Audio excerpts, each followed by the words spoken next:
നമസ്കാരം.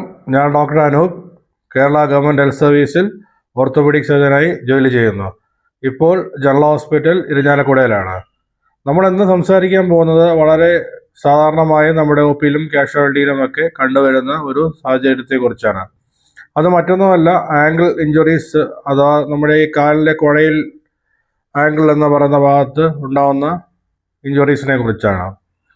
ഇത് കൂടുതലും ഈ ഇഞ്ചുറീസ് ഉണ്ടാകുന്നത് സ്പോർട്സ് ആക്ടിവിറ്റീസ് അല്ലെങ്കിൽ ഈ നമ്മൾ കളിക്കാൻ പോകുന്ന ആൾക്കാർക്ക് ആണ്.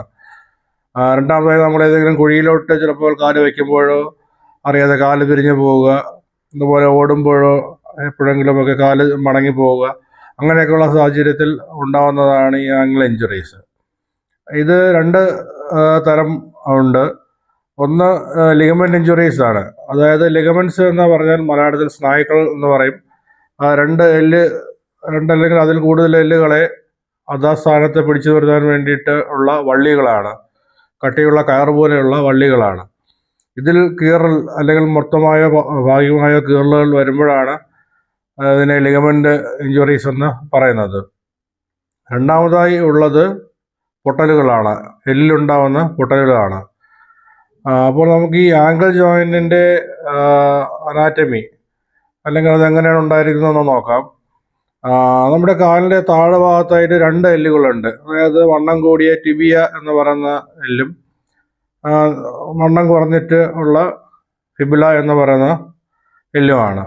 ഇതിൻ്റെ രണ്ട് അറ്റങ്ങളെ പറയുന്നത് ലാറ്ററൽ മാലിയോളസ് എന്നും മീഡിയൽ മാലിയോളസ് എന്നുമാണ്.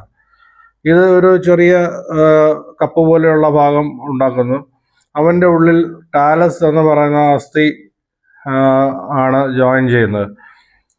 ആ ടാലസും ആയിട്ട് ബാക്കിയുള്ള പാദത്തിലെ അസ്ഥികൾ ബാക്കിയുള്ള ജോയിൻറ്റുകൾ ഉണ്ടാക്കുന്നു.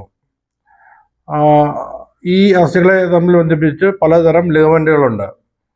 അതിൽ പ്രധാനമായിട്ടും ഈ ടിബിയയും ഫിബുലയുടെയും താഴ്ഭാഗം ബന്ധിക്കുന്ന മുൻവശവും പുറകുവശത്തുമായിട്ട് anterior inferior tibiofibular ligament, posterior inferior tibiofibular ligament, അതുകൂടാതെ ട്രാൻസ്വേഴ്സൽ ടിബിയോഫിബുലാർ ലിഗമെന്റ് ഉണ്ട്.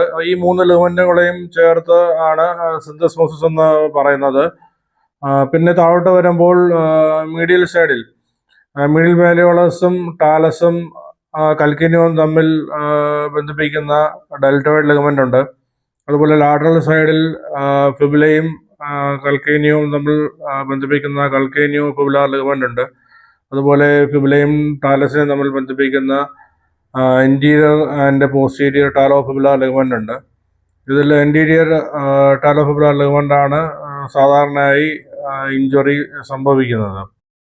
അപ്പോൾ ഈ ലിഗമെന്റ് ഇഞ്ചുറീസിനെ നമ്മൾ 3 ഗ്രേഡുകളായിട്ട് തിരിച്ചിട്ടുണ്ട്. അതായത് ഏകദേശം 25% ആണ് ടിയറെങ്കിൽ പിന്നെ ഗ്രേഡ് 1 എന്നും, ഏകദേശം 50% മുകളിലാണെങ്കിൽ ഗ്രേഡ് 2 എന്നും, ഈ മുഴുവനായിട്ട് കീറി പോയിട്ടുണ്ടെങ്കിൽ അതിനെ ഗ്രേഡ് 3 എന്നും ഗ്രേഡ് ചെയ്തിട്ടുണ്ട്. ഈ ഗ്രേഡ് അനുസരിച്ച് തന്നെ രോഗിക്ക് ഉണ്ടാകുന്ന ലക്ഷണങ്ങളിലും വ്യത്യാസം ഉണ്ടാകുന്നതാണ്. ഗ്രേഡ് 1-ലാണെങ്കിൽ ചെറിയ വേദനയും നീരും കാല് കുത്താനുള്ള ബുദ്ധിമുട്ടും മാത്രമേ കാണാവുള്ളൂ. ഗ്രേഡ് 2 ആണെങ്കിൽ ലക്ഷണങ്ങൾ കൂടുതലായിരിക്കും, നീരും വേദനയും കൂടുതലുണ്ടാകും, കാല് കുത്താൻ ബുദ്ധിമുട്ട് കൂടുതലായിരിക്കും. അതുപോലെ ചിലപ്പോൾ എക്യുമോസിസ് എന്ന് പറഞ്ഞാൽ നീല കളർ, ഒരു നീല നിറം കണ്ടെന്ന് വരാം. ഗ്രേഡ് 3 ആണെങ്കിൽ നല്ല വേദനയും നീരും കാല് കുത്താൻ ബുദ്ധിമുട്ടും, അവൻ്റെ കൂടെ ഒരു ഇൻസ്റ്റബിലിറ്റി, കാല് നമുക്ക് കുത്തി നടക്കുമ്പോൾ വീഴാൻ പോകുന്ന ഒരു ഫീലിംഗ് കൂടി ഉണ്ടാകുന്നതായിരിക്കും. നമ്മൾ വൈദ്യ പരിശോധനയിലൂടെ തന്നെയാണ് മനസ്സിലാക്കുന്നത്. എക്സ്റേയിൽ ഈ ലിഗമെന്റ് ഇഞ്ചുറീസ് കാണാൻ പറ്റത്തില്ല, എന്നാലും ചില ഇൻഡയറക്റ്റ് ഇൻഡിക്കേഷൻസ് നമുക്ക് കിട്ടും. അതിന് സ്ട്രെസ് വ്യൂസ് എന്ന് പറയും. അപ്പോൾ അത് എപ്പോഴൊക്കെ എടുക്കണമെന്ന് ഗൈഡ് ചെയ്യുന്ന കുറച്ച് ക്രൈറ്റീരിയ ഉണ്ട്. ഒട്ടാവ ആംഗിൾ റൂൾസ് എന്നാണ് അതിനെ പറയുന്നത്. അതിവിടെ ഞാനൊന്നും വിശദമായി പറയുന്നില്ല. പിന്നെ എക്സ്റേയുടെ മറ്റൊരു പ്രധാന ഉപയോഗം എന്ന് വെച്ചാൽ പൊട്ടലൊന്നുമില്ല എന്ന് ഉറപ്പുവരുത്തുകയാണ്. അപ്പോൾ ഈ സിംറ്റംസ് അനുസരിച്ചിട്ട് ഇപ്പോൾ ചെറിയ ലക്ഷണങ്ങളെ ഉള്ളൂ എങ്കിൽ ഇലാസ്റ്റോക്രപ്പ് അല്ലെങ്കിൽ ഇലാസ്റ്റിക് ബാൻഡേജ് മാത്രം ചുറ്റി റെസ്റ്റ് എടുത്ത് കഴിഞ്ഞാലും അവൻ്റെ കൂടെ വേദനയുടെ മരുന്നുകളും നീരിൻ്റെ മരുന്നുകളും കഴിച്ചാൽ മതി. ഇപ്പോൾ ഗ്രേഡ് 2 ഒക്കെ ആണെങ്കിൽ കുറേ കൂടി ബുദ്ധിമുട്ട് കൂടുതലുണ്ടാകും. അതിന് സാധാരണ നമ്മൾ ആംഗിൾ ബ്രേസ് എന്ന് പറയുന്ന സ്പ്ലിൻ്റ് ഉണ്ട്, അതാണ് കൊടുക്കാറുള്ളത്. അത് കെട്ടി വയ്ക്കാൻ പറ്റുന്ന ടൈപ്പ്, ലേസ് ഉള്ളതും ഇല്ലാത്തതും കിട്ടും. ഇപ്പോൾ ഗ്രേഡ് 3 ആണ്. നല്ല ബുദ്ധിമുട്ടുണ്ട്, കാലിൽ ഇൻസ്റ്റബിലിറ്റി ഉണ്ടെങ്കിൽ നമ്മൾ മിക്കവാറും പ്ലാസ്റ്റർ, അതായത് സ്ലാബ്, 2 ആഴ്ചത്തേക്ക് സ്ലാബ് ഇട്ടിട്ടായിരിക്കും ചികിത്സിക്കുക. ഇത് മൂന്നിലും തന്നെ ഈ ഒരു 2 ആഴ്ച കഴിയുമ്പോഴത്തേക്കും നമ്മൾ എക്സസൈസ് ചെയ്ത് തുടങ്ങേണ്ടതാണ്. അതുപോലെ നമ്മൾ ഈ 2 ആഴ്ച ചികിത്സ കഴിഞ്ഞിട്ടും ചിലപ്പോൾ 1 മാസമൊക്കെ കഴിഞ്ഞിട്ടും ഈ വേദന മാറാത്ത രോഗികളുണ്ടാകാം, ഒരു ചെറിയ ശതമാനം. അങ്ങനെയുള്ളവർക്ക് നമ്മൾ MRI എടുക്കേണ്ട ആവശ്യം വന്നേക്കാം. MRIയിൽ ലിഗമെന്റ് പൊട്ടി തന്നെ കിടക്കുകയാണെങ്കിൽ അത് ചിലപ്പോൾ സർജറി ചെയ്ത് റിപ്പയർ ചെയ്യേണ്ട ആവശ്യം വന്നേക്കാം. പിന്നെ ഇപ്പോൾ എക്സ്റേ എടുക്കുമ്പോൾ പൊട്ടലുണ്ടെങ്കിൽ, പൊട്ടൽ സാധാരണ ഞാൻ പറഞ്ഞില്ല നേരത്തെ, ഈ എല്ലിൻ്റെ അറ്റങ്ങളെ മാലിയോളസ് എന്നാണ് വിളിക്കുന്നത്. ടിബിയയുടെ അറ്റത്തെ മീഡിയൽ മാലിയോളസ് എന്നും ഫിബുലയുടെ അറ്റത്തെ ലാറ്ററൽ മാലിയോളസ് എന്നും ആണ് വിളിക്കുന്നത്.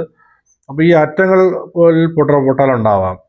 അത് ചിലപ്പോൾ ഏതെങ്കിലും ഒരു എല്ലിൽ മാത്രമായിരിക്കാം. അപ്പോൾ അവനെ ലാറ്ററൽ അല്ലെങ്കിൽ മീഡിയൽ മാലിയോളസ് ഫ്രാക്ചർ എന്ന് പറയും. 2 എല്ലും പൊട്ടുകയാണെങ്കിൽ ബൈലിമാലിയോളാർ ഫ്രാക്ചർ എന്ന് പറയും. അപ്പോൾ ഈ ഫ്രാക്ചർ വളരെ സിവിയർ ആണെങ്കിൽ ചിലപ്പോൾ ഈ ജോയിന്റ് തന്നെ ഡിസ്ലൊക്കേറ്റ് ആയി പോകാനുള്ള സാധ്യതയുണ്ട്. അപ്പോൾ ഈ ഫ്രാക്ചർ ഉണ്ടെങ്കിൽ ഇത് അധികം ഡിസ്പ്ലേസ് ആയിട്ടില്ല, അതായത് അധികം മാറിപ്പോയിട്ടില്ലെങ്കിൽ നമുക്ക് ഒരു 6 ആഴ്ച പ്ലാസ്റ്റർ ഇട്ട് ചികിത്സിക്കാവുന്നതാണ്. ഇവൻ്റെ യഥാസ്ഥാനത്ത് നിന്നും കാര്യമായി മാറിയിട്ടുണ്ട് അല്ലെങ്കിൽ ഇളകിയിട്ടുണ്ടെങ്കിൽ പിന്നെ അത് സർജറി തന്നെയാണ് ചെയ്യേണ്ടത്. സ്ക്രൂവും പ്ലേറ്റും ഉപയോഗിച്ച് ഉറപ്പിക്കേണ്ടി വരും. അപ്പോൾ മറ്റൊരു വീഡിയോയുമായി വീണ്ടും കാണാം. Thank you.